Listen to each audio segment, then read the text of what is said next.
just post. It's so easy to overthink, to have the perfectly executed post that's perfectly edited and neat and clean. Of course, I'm not saying just put anything out there, but I think it's really important. As dermatologists, we all have a little bit of that perfectionist side in us, but it's really important to just get out there and start posting. You'll make those adjustments as you go along.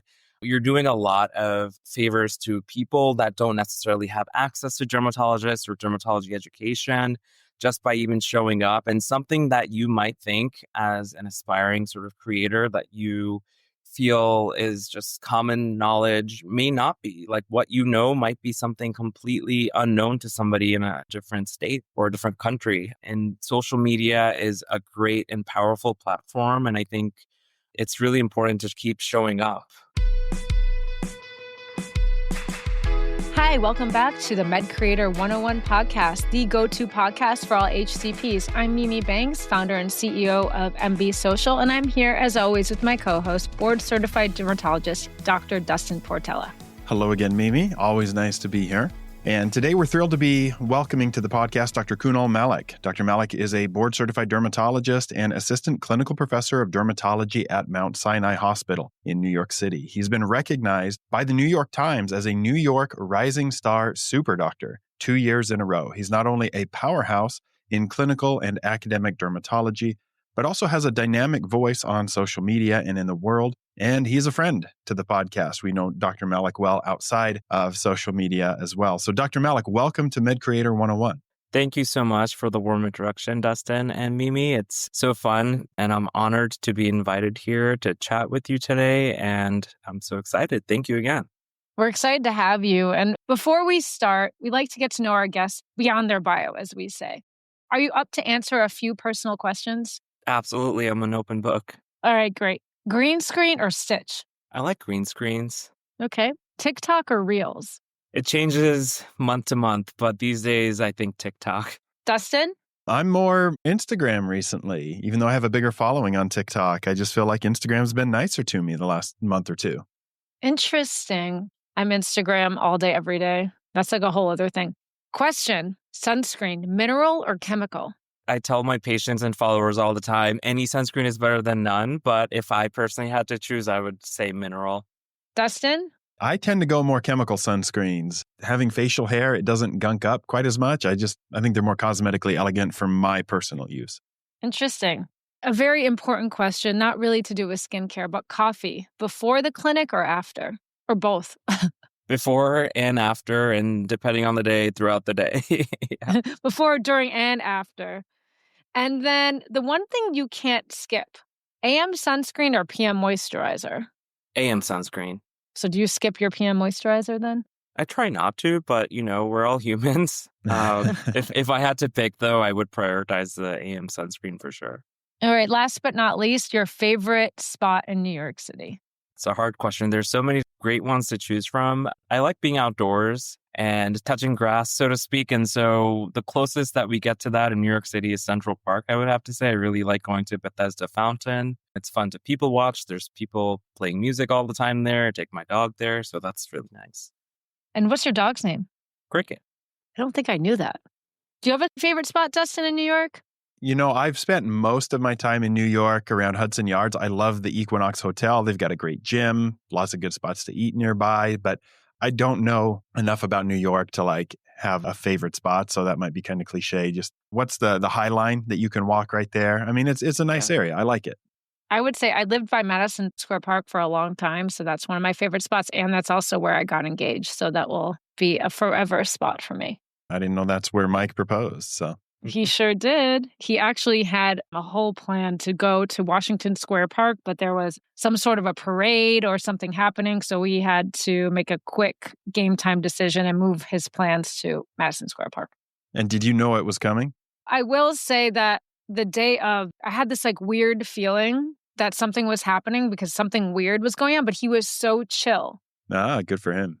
And then when it went down, I kept asking him, I said, is this real life? Is this really happening? So I have no idea what he said. I completely blacked out. In the middle of Madison Square Park, he's getting down on one knee. There are people around. And I just said, is this real life? And he said, it is. And then I think I said yes. And then people around clapped. Very good. That's the way it should be. So, Sounds beautiful. well, let's dive into you, Dr. Malik. Rewinding to the early days of your social media journey, what made you decide to start posting content on social media? Right. That's a fun question that I'm happy to answer. I think it's really funny because I think I really started more seriously posting towards the mid to end of the COVID pandemic. And I think a lot of it was due to people deciding to play kitchen chemists and do all these DIY things on their own. I don't know why. Maybe we just, all of us as human beings, had maybe too much time on our hands. And I saw all the baking soda on acne videos and DIY lemon juice videos. And there's only so much of that content you can see before you say, hey, I need to say something about this. Like, I know otherwise, and one video became 10, became 100, and here we are today. I'm really grateful for where I am. And I always tell my patients also, social media allows us to become better dermatologists, I think, just because we have a little bit more of a pulse with the online presence of what patients are doing at home, what's trending. And I think that's really informative and helpful to sort of gauge what kind of care we provide in the clinic as well. Yeah, I can echo that sentiment. The number of times where I've seen something online and then within a week or two, somebody comes into the clinic and they're like, I've been trying this thing or I'm making this concoction at home. It's like social media is just a step ahead between what's going to come into my clinic just the very next week. Exactly. And also not to say the vast amount of products and technologies that are being brought onto the market at a very rapid pace. And I think social media is a good sort of platform also from just knowing what is happening from a marketing and product perspective as well. So that way, when a patient comes to you tomorrow in clinic and say, I'm using XYZ product, it won't hopefully be the first time that you see or hear of it. Absolutely. Do you remember the first piece of content that you posted when you made that decision? I'm going to get on social media. I think it was one of those pore strip videos. And I think that tends to be kind of a hot topic, even among dermatologists. I've seen videos where people are very out there yes, go for it. Use the pore strip. It'll clear everything out. And I also see a lot of content on the converse where people are saying, it's very stripping of your skin barrier. It was a very nice extraction that someone was doing of all the sebaceous filaments and blackheads of their nose. And it was very satisfying. And I was like, let me just react to this. And it was really well received. Thankfully, that doesn't always happen. It doesn't, no. And I think that kind of just piqued my curiosity. And, I decided to just keep going. Was there a specific moment you started making content where there was a tipping point where you realized this is working and people like hearing from me and I've built an audience? Did it take a long time or do you remember that moment when you're like, yeah, this is a thing that I'm going to keep doing? As with all things in life, I would think with consistency, I mean, you saw success and growth, right? I think that's a big sort of thing with social media. You got to keep going to see the audience grow. And one of my earlier videos was, if I recall, about acne versus hyperpigmentation. And that in my audience, for whatever reason, tends to be a very hot topic of conversation. People are always asking me online as well as in person, what are your favorite treatments for dark spots? What do I do for hyperpigmentation? And I think listening to your audience and making content that is helpful and specific and tailored to your audience is very helpful. I saw myself, the more I did that and responded to the questions that my audience posed to me, the better success I saw. And it's been an overall positive trajectory. Of course, not every video will take off as you expected, but it becomes a learning behavior, right? You learn what made something successful and what didn't, and you kind of adjust and move forward. Fast forward to now. So you started off with a goal really to correct misinformation. What is your main goal? Is it still the same when you're showing up on Instagram or TikTok? I would say that fundamental goal of sort of correcting misinformation has always been there. I would also add that it's evolved a little bit to be more prevention focused as well, right? I think a lot of things can be prevented in dermatology. For example, keep sort of talking about sun protection behaviors, right? And you're protecting against not only skin cancer, but also aging and all of these other things as well. And I talk in particular about sun protection just because it's such a big topic of debate even today, believe it or not. And I'm sure Dustin can relate to this as well. So yeah, I would say it's been a combination of both reacting to misinformation and some crazy viral trends, but also just getting ahead of things, I would say, at least from a clinical perspective, and just providing 2 cents on how to prevent something. So it's really still education at the core. So it's education. And someone who has a growing community, somebody who has to pump out a lot of content, how do you balance being a physician and being this public educator and creator and doing all the things and a professor? That's a great question. Sometimes I really don't know how I do it all. And I'm sure, again, Dustin can relate. We all have many caps that we wear. It feels like you're on like a unicycle juggling like flaming balls all the time, basically. But I'd rather have it this way. I like being busy. I like being challenged. It honestly provides a creative outlet that we sometimes lose sight of. I mean, I 100% enjoy seeing patients, and that will always come first and foremost. And I think social media and my presence on there, which I'm super grateful for, has become a complement to that rather than a replacement to that.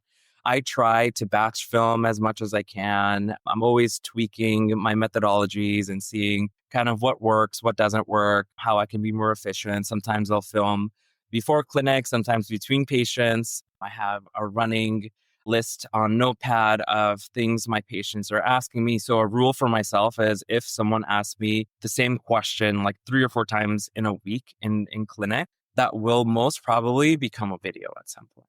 I love that. That's a great tip.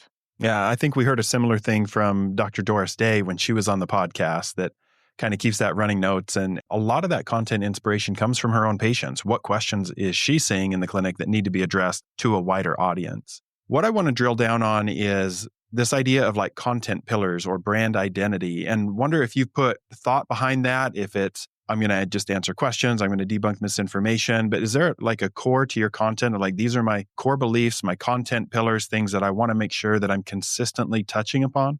Right. Education, we talked about, that's definitely one pillar. And I think that's kind of an underlying pillar for almost all of my videos.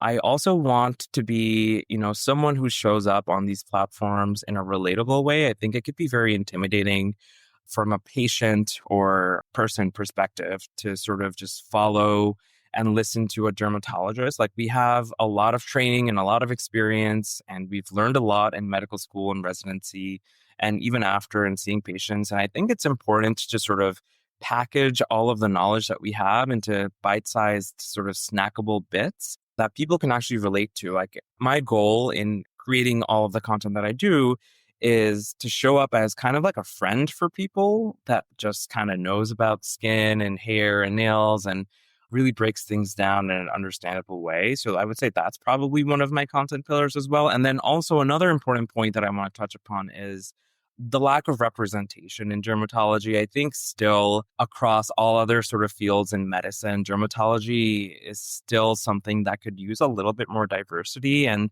I want to show up as someone that people can look to and say, hey, like, if he's a dermatologist, that means I could be a dermatologist. I want to be a source of inspiration for people, and also just let people know that there are sort of other types of dermatologists that are, not the sort of traditional dermatologists that you would think of, not only in terms of like ethnicity or diversity of experience. Like, there's a lot of different meanings to diversity. And I think it's important that people, as potential patients, even recognize that they can show up and go to someone they feel comfortable going to.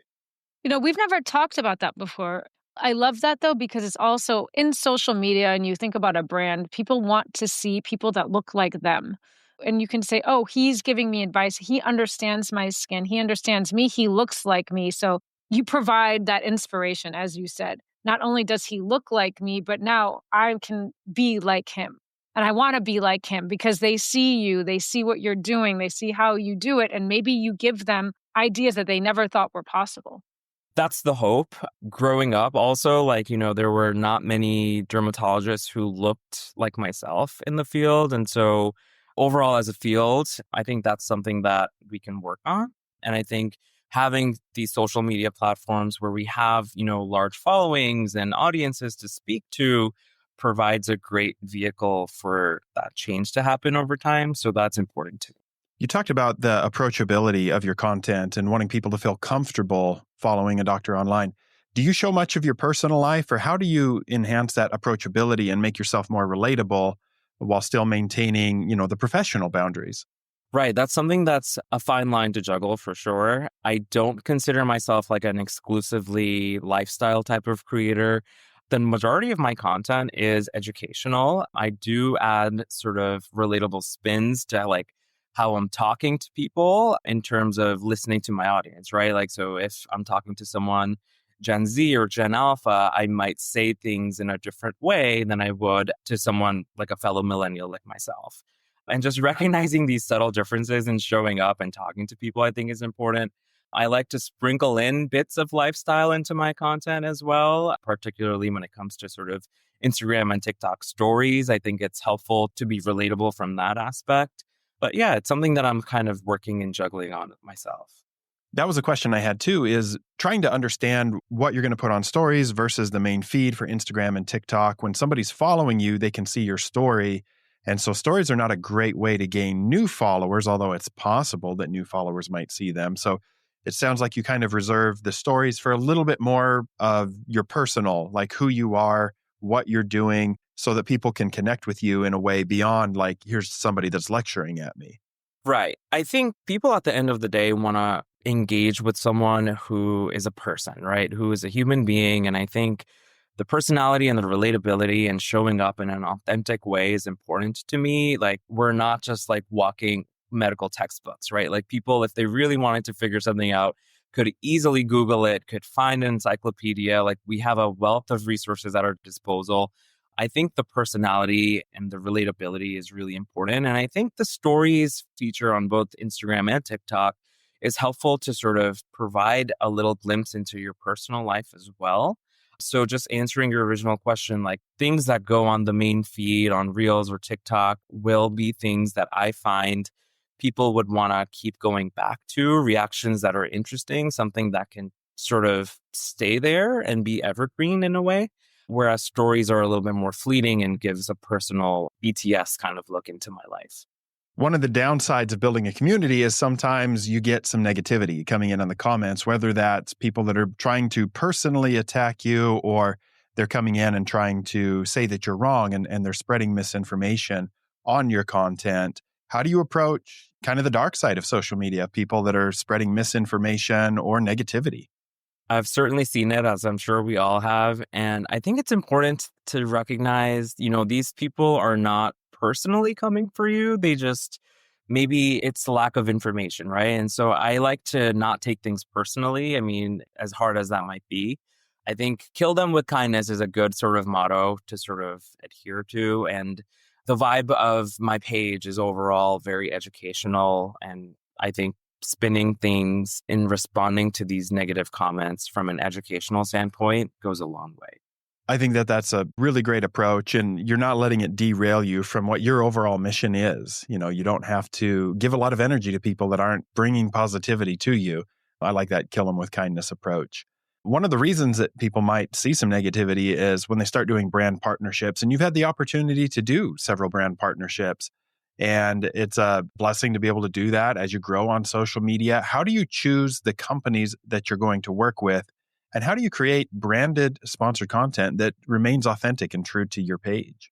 That's a good question. First of all, I am super grateful and humble to be at a point where I am able to even sort of work with these brands that at some point in my life, I didn't even think it would be possible. So a lot of very full circle moments there. So that's great. And Mimi can attest to this because her team manages me from a talent point of view as well. And so I do think that it's really important to show up authentically for brands that you choose to work with, right? And so I would not ever work with a brand that I would not personally use or recommend to my patients. And I think it shows in the final product that you're creating for the brand itself. Like if you show up authentically and if your patients and your audiences are sort of listening to you, they can really spot very easily if you're just saying something just for the heck of it, just for the ad, versus if it's something that's truly something that you stand behind and believe in and have data for, right? And so that's really important for me, is to always stick to something that I have used or recommend to my own patients myself.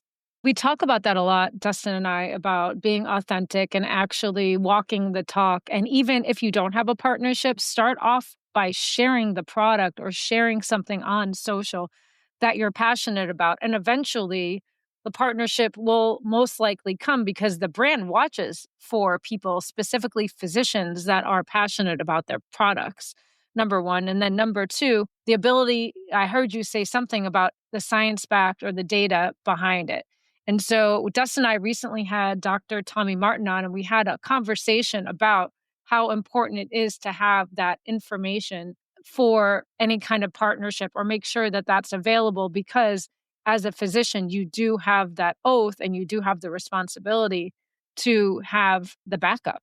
I think that's really important. And to your point, your earlier point about just organically showing up and sharing things that, you might be recommending in real life online. Like, for example, there's the Rock under eye cream that I really made a series of posts about, and it actually ended up being a partnership with them. And it just was an organic and authentic transition. And obviously something that, again, I was super grateful for, but it just made sense to work on. Right. And that's even how Dustin started with CeraVe, that he was super passionate about CeraVe. And this was the beginning of, dermfluencers, and actually was able to secure a partnership because of his authentic interest in the brand, which has now been more than 5 years of like a long-term partnership. Because again, it's a very authentic relationship. There's like a true mutual love, I guess is the right word, like product, people, team, all of the things about CeraVe. So I would agree that that's like super important. Would you say, someone who is starting and they want to get a partnership, how do you start to get on brands' radar? How did you do it? Even before we started working together, you were already in talks with people. I think it's important to not chase brands, right? I think it's important to just be true. And I know this might sound a little repetitive to what we've talking about earlier, but it really is important to just show up organically and authentically as yourself. And it really does show up in the product, in the content that you're creating, and the recommendations that you're making as well. And I think brands and brand teams are watching you as well. And so if you consistently keep doing that and organically and authentically showing up for yourself and making recommendations that don't seem superficial in a way, they'll just reach out to you. They'll come to you. And I would say, to summarize, what's one piece of advice in general that you would give to an up and coming med creator, somebody who wants to start creating content, someone who sees the misinformation, they don't know where to start? What is one piece of advice that you would give them? This piece of advice is probably something I would have given myself also, but just post. It's so easy to overthink, to have the perfectly executed post that's perfectly edited and neat and clean. Of course, I'm not saying just put anything out there, but I think it's really important. As dermatologists, we all have a little bit of that perfectionist side in us, but it's really important to just get out there and start posting. You'll make those adjustments as you go along. You're doing a lot of favors to people that don't necessarily have access to dermatologists or dermatology education, just by even showing up. And something that you might think as an aspiring sort of creator that you feel is just common knowledge may not be. Like, what might be something completely unknown to somebody in a different state or a different country. And social media is a great and powerful platform. And I think it's really important to keep showing up. Progress over perfection. Love that.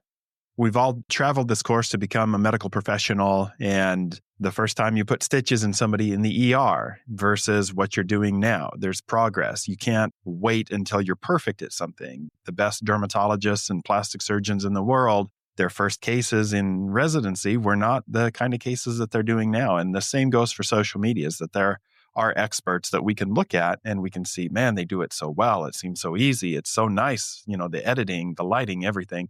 But if you go back 5 years and look at my content, is very different. And I'm sure that yours was too. And the idea that you have to get reps, under your belt, just like in the gym. You don't go into the gym once and come out with a new personal best on squats that breaks a world record. It takes time. So it's no different for anything that you want to get good at. Is you have to start somewhere, and it's not going to be perfect. But if you get a little bit better every time you post, you're going to accomplish great things before you know it. I 100% agree. And as you go along, you learn a lot as well. Over the last year, just learned so many things about CapCut, for example. But it's definitely a journey. Let's talk about that quickly before we wrap up. What is your setup? What do you use? Do you have a light in terms of camera, light, microphone, editing tools? It's going to sound a little funny, but I'm always on like TikTok shop buying tripods. I have so many tripods at home, and you really just need your phone, a good lighting, and a good microphone, right? And a tripod. You don't need like 4 of them like I have. But ultimately, I do think that that's really what it is. If like what Dustin was alluding to earlier, like if you scroll back a couple of years to probably the first educational video I made, it was poor lighting, poor audio, blurry, like not good. But you kind of just make tweakments as you go along and adjust things. And that's it. I don't really have a lot of fancy equipment. I do have a camera that I like a DSLR camera, but that's more for my sort of photography hobbies than it is really for content creation, although I have been dabbling with that a little bit recently. But the primary content comes from my iPhone camera. Very good. Do you do most of your own editing? Do you edit on the computer? Do you edit everything in CapCut? Any outsourcing? For the most part, 90% of my edits will be my own from CapCut. And, I'm always looking around to see if there are ways that I can offload some of that work to maybe another company or another person. But I'm really nitpicky in that way, in that I just want to do it my way. And so I just figured it's the easiest way for me to do it right now.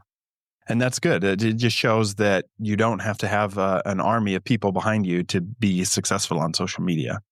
Exactly. This was great. Thank you so much for spending time with us today, sharing your story. We learned a lot.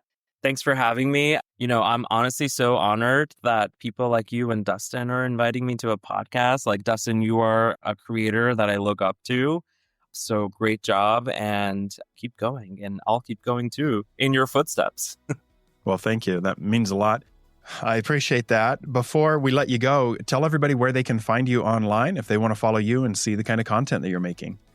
Yeah, I am on Instagram and TikTok at derm.malik. We'll have a link to that down in the podcast show notes. And we thank everybody for joining us for another episode of the Med Creator 101 podcast. If you have any questions, send us a message on Instagram at MedCreator101. We'd love to hear your feedback. And we look forward to continuing to share more information with you, including the launch of our course, which is going to help anybody get started on social media. If you've been enjoying the podcast, leave us a 5-star review anywhere you listen to podcasts and share the episode with a friend, and we'll catch you next time.